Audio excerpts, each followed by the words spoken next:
salaamaaleykum wa rahmatullah dama bëgg a def benn précision rek ci président Amérique Donald Trump. En toute honnêteté, je pense qu'il a perdu son combat contre l'état profond de Deep State. Première chose mooy li nga xam ni mooy premier mandat bett na leen jël na ay décisions yu bari yoo xam ne ay guerre yoo xam ne arrêté na ko initié wul benn guerre loolu moo tax li ñuy wax industrie de l'armement xeex ko ba mu daanu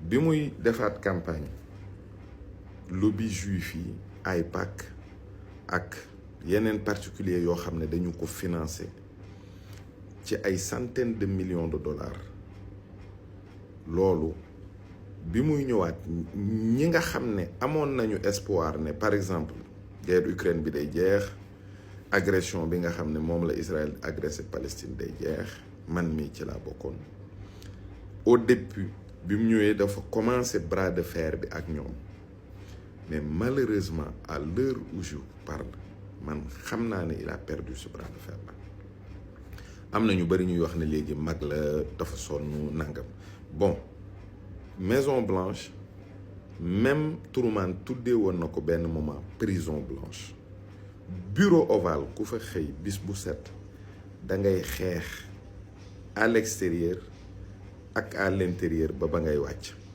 c'est un combat permanent c'est un rapport de force permanent je pense que am na foo xam bu fa nit ki tolloo ci ay at sax du ko attan waxuma la nag ci wàllu financement ak nga bëgg sa réew stable ak yu demee noonu en tout cas Deep State wala l'état profond américain lu doy kéemaan la fi mu ne nii nag industrie pétrole bi nga xam ne ñoo ëpp doole ak industrie pharmaceutique bi Big Pharma ak it particulier yi créé Fed te nga xam ne le dollar est en danger jekku nañu Donald Trump bu wér parce que waxoon naa leen ne Paul Warburg mi nga xam ne daa bokk ci ñi créé Fed dafa bokk ci famille Warburg bi nga xam ne ñoo moom IG Farben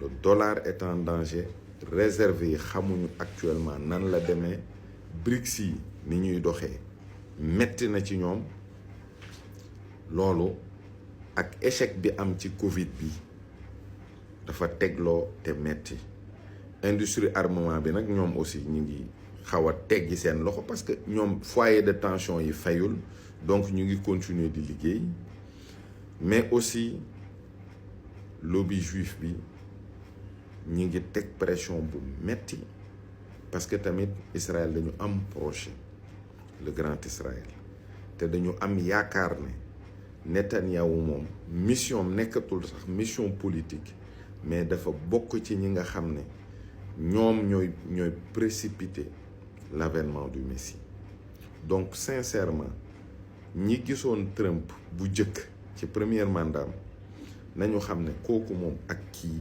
bokkuñu les choses ont énormément évolué te mi ngi noonu rek àddina bi daal ni ma koy waxee rek rapport de force permanent te li ci ëpp xaalis a koy lijjanti te xaalis daa am ci loxo yu mu nekk les banquiers les industriels yi nga xam ne ñooy multinationales yi bien avant par avant politique bi parce que politique yi moom wax dëgg yàlla li ñu mën bëriwul donc ku yebbu rek xam ne séisme bii di xew ci àdduna actuellement du fi bàyyi kenn moo tax réew yëpp war nañu jël seeni matuwaay jël ay dispositions lu leer surtout réew muy produire une goutte de pétrole sax ci bis bi war ngaa jël say matuwaay bu baax a baax jërëjëf.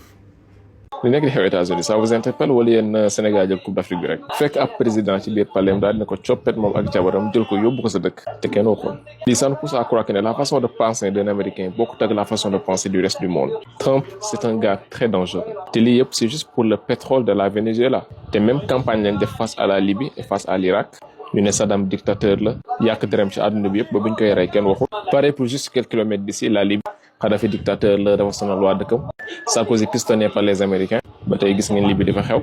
c'est la même chose qui se passe au Venezuela. au fait Amérique dëkk bu am pétrole lay bañ a teg bët surtout bu dee da ngay résister face à leur politique impérialiste. et pour rappel Sénégal am na pétrole. je dis ça je dis rien. récemment am na une journaliste française bu bind benn livre tuddee ko les scénarios noirs de l'armée française. ñu si tudd benn attentat boo xam ne fii la am Sénégal Dakar ñaar sax benn bi di amee ambassade de la France beneen bi di amee ci wetu Massalikul Jinaan. doit-on s'inquiéter? Donnez-moi votre avis en commentaire. Allez, ciao. Donald Trump et le Groenland. Moi, je vais vous dire une chose. Vous, les Danois, tous les Danois qui m'écoutent, l'Europe ne vous soutiendra pas. Le jour où Donald Trump va attaquer le Groenland pour ses métaux rares, pour son pétrole, vous n'aurez pas le soutien de l'Europe. Ils vont juste venir faire semblant de vous soutenir à travers des réunions, des colloques, des conférences de presse, mais pas plus. Vous ne pouvez pas compter sur l'Europe. Et ça, je le dis ici aujourd'hui, retenez bien cette date. L'Europe, on est le 8 janvier 2026. L'Europe ne soutiendra pas Danemark. L'Europe a été vassalisée depuis longtemps par les États-Unis. L'Europe ne peut pas ramer à contre-courant de la volonté américaine. C'est ça qui est la vérité. Ça peut faire mal, ça peut vous faire mal, mais c'est la vérité.